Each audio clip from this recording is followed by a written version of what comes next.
So don't check out on the preaching. And today, I'm not gonna preach, by the way. Ano lang po ako, introduction.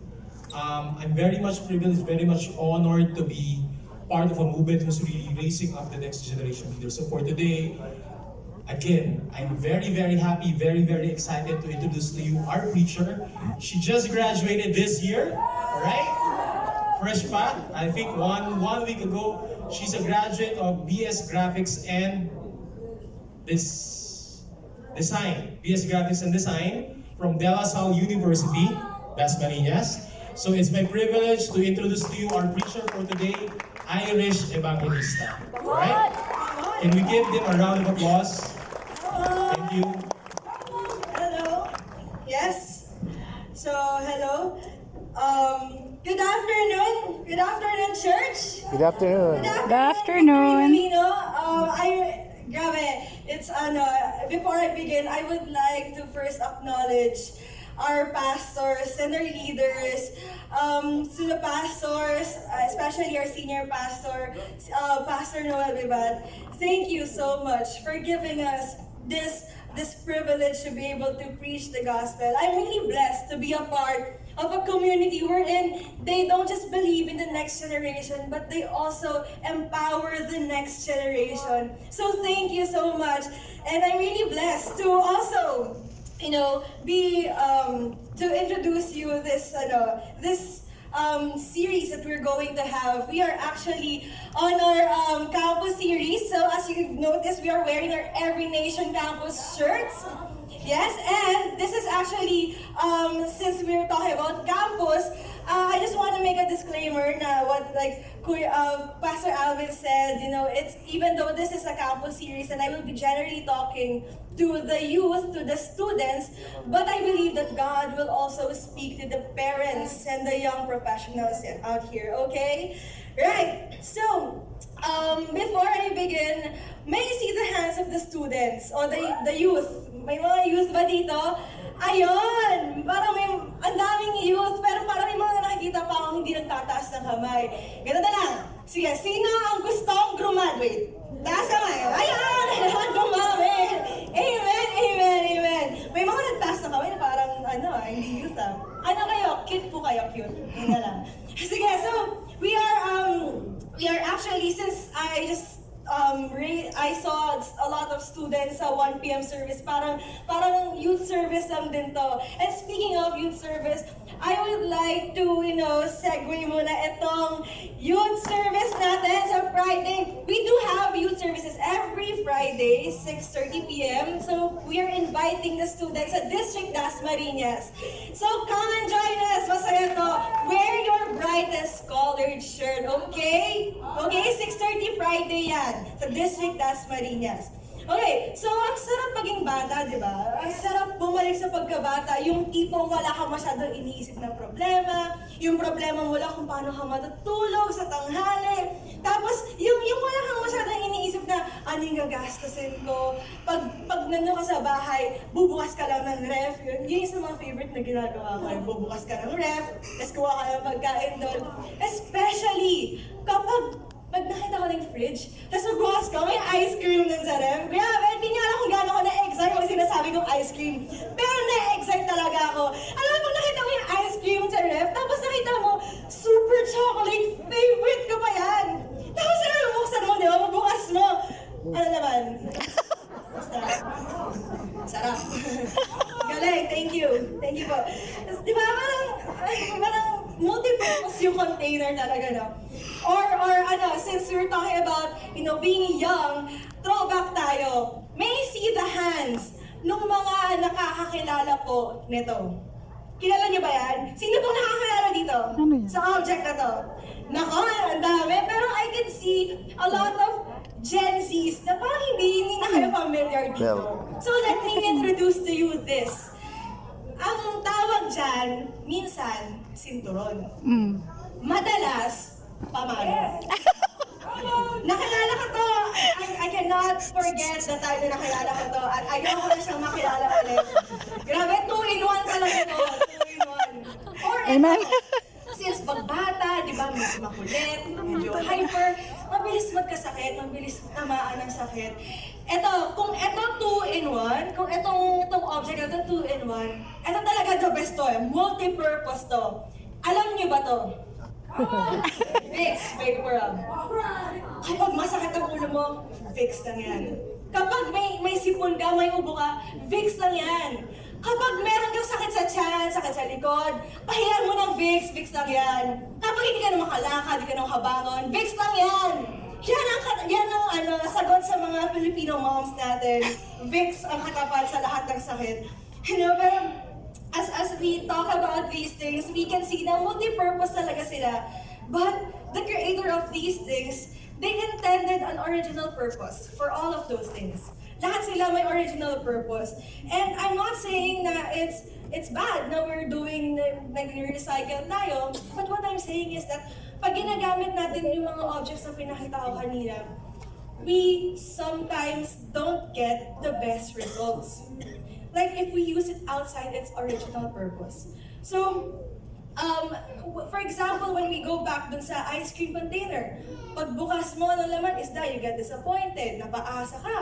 Sinong napaasa na dito? Or, nananahimik ka. Or, belt, di ba? The belt was intended sa pantalon, but when you use it for discipline, yes, nakaka-disiplina talaga siya. Personal experience ko, disiplina talaga ako dyan. But, alam mo, masakit talaga yung pag nalapatan ka nung sinturon, tapos nakita mong hawak ng magulang mo, tapos kinombohan ng salitang dapa, ganon.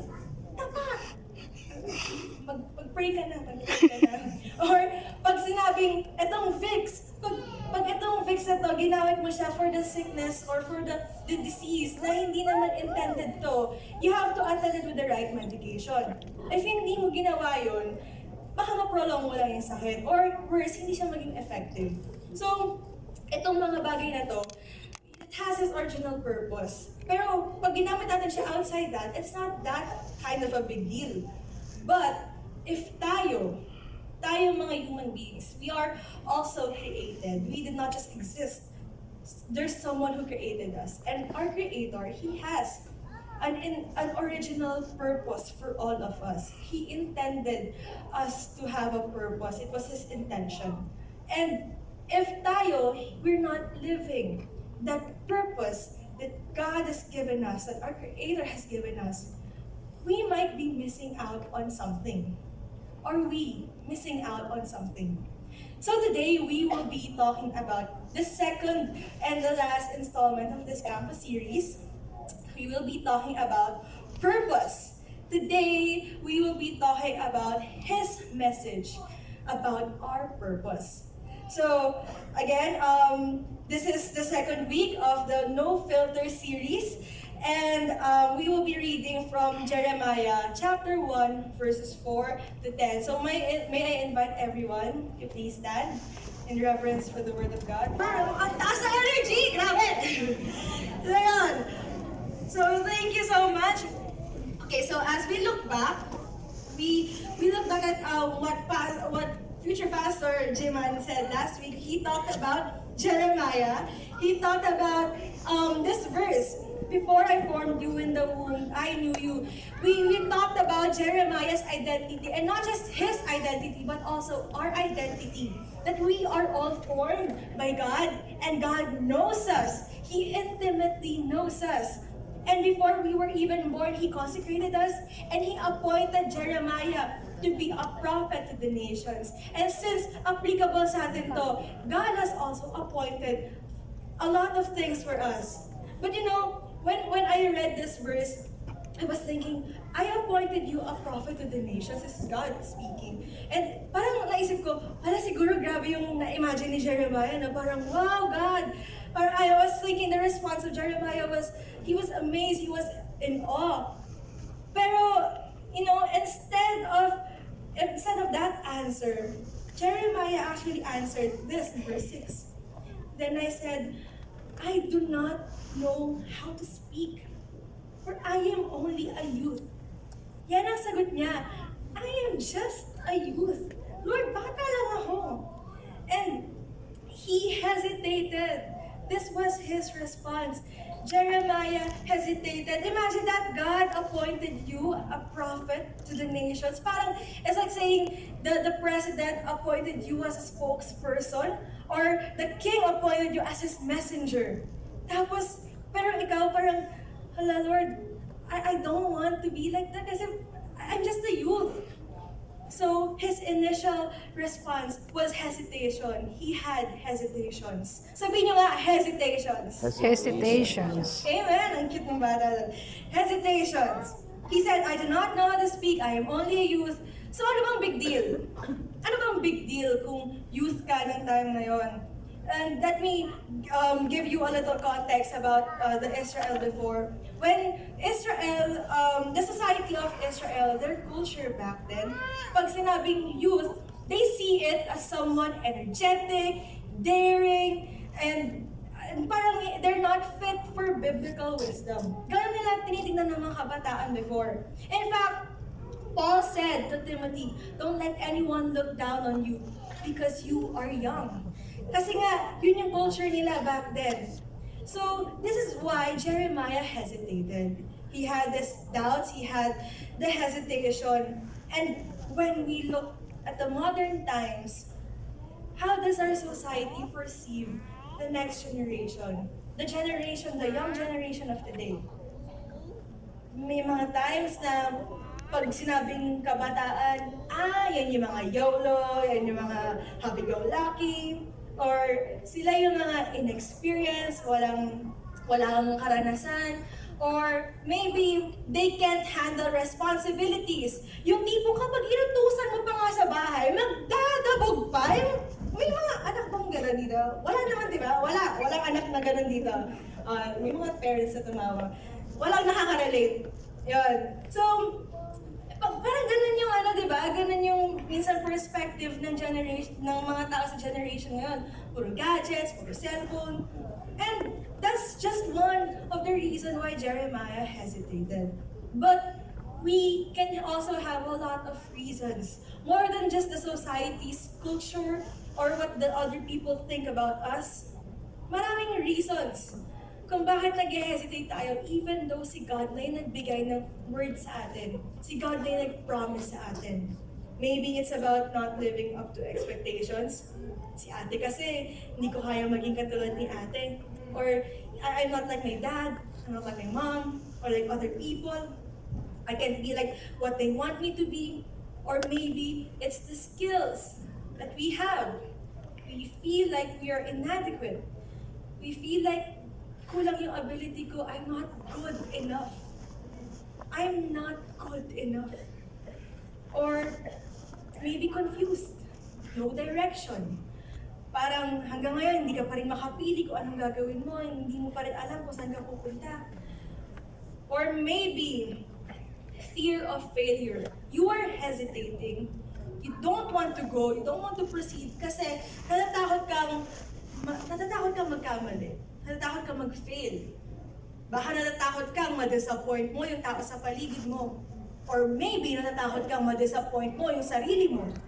Kasi you feel like pag nag-fail ka, you feel like you are a failure. Or ito, sins. Hindi na to para sa mga estudyante. Even the young professionals, the adults. Are there sins that's still up to this point defining you? Ito ba, may mga kasalanan pa rin ba na ito kasi ayokong gawin to, ayokong mag-share ng gospel kasi nakikita nila I'm not holy enough. When are you going to be holy enough? May mga sins ako na hindi ko ma-let go. So, kailan mo pabitawan yung sins na yan? Or maybe, etong mga sins na to, feeling mo, ito kasi yung past ko, wala namang babago dun. Ganito ako, sobrang grabe yung immorality na ginawa ko, and I don't feel like I can be redeemed. So do we have these hesitations?